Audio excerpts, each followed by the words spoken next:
Now, the British lawmakers have overwhelmingly voted to extend same-sex marriage and access to abortions in Northern Ireland. The UK Parliament has voted in favour of a plan that would compel the government to legalise same-sex marriage and extend abortion rights in Northern Ireland as well. The members of Parliament voted by 383 votes in favour and 73 in opposition. Another amendment aiming to extend access to abortion in Northern Ireland has also been backed by 332 votes to 99. Both amendments will take effect if there is still no government in Northern Ireland by October 21st of this year. Northern Ireland is the only part of the UK where same-sex marriage is not allowed, and women in Northern Ireland have so far been subjected to one of the strictest abortion bans in the world. Terminating a pregnancy can result in life imprisonment in Northern Ireland. It is the only place in the UK where women are denied an abortion in almost every circumstance. Earlier this year, thousands of people marched through Belfast to demand the recognition of same-sex marriage. Previous attempts to legislate for same-sex marriage have been blocked by the Democratic Unionist Party, which is a key ally of the British Prime Minister Theresa May.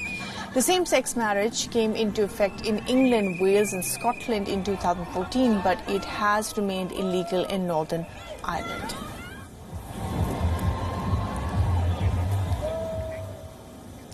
Now, after British Airways, the US hotel chain Marriott is facing a $124 million fine for failing to protect customer data. The data breached had exposed 383 million guest records globally. The breach occurred within Starwood, a rival hotel group that Marriott acquired 3 years ago. The incident dates back to 2014, but it was only discovered in 2018. Marriott has said it would appeal the penalty by the British regulator. This proposal comes a day after the Information Commissioner's office said it planned to fine British Airways $230 million over a separate breach. The size of both penalties reflects the fact that the watchdog has greater power. The power is the result of the European Union's General Data Protection Regulation, which came into force last year. The regulation forces companies to make sure that the manner in which they collect, process and store data is safe.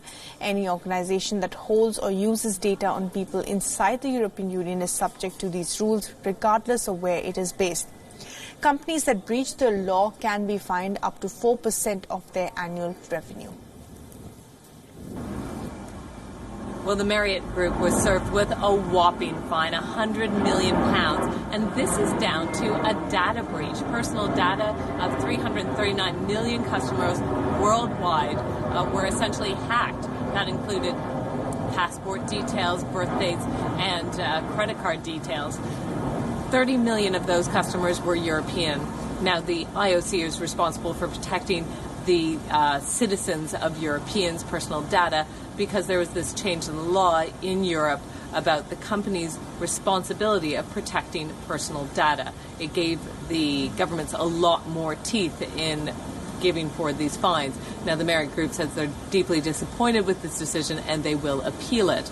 The issue came to light because when the Marriott acquired Starwood hotels, they found that they didn't do enough due diligence and there was a problem with their IT services and it wasn't upgraded enough to have a level of security that would prevent this breach. So that is where this decision has come from. However, it also is in the same week where British Airways were handed another enormous fine, £183 million for a very similar hack where the information, the data of its customers was exposed. Now, British Airways also said it would appeal, but it just goes to show how seriously the IOC is taking the protection of personal data and how much teeth it has to issue very large fines. Mandy Clark, London, WION, World is One.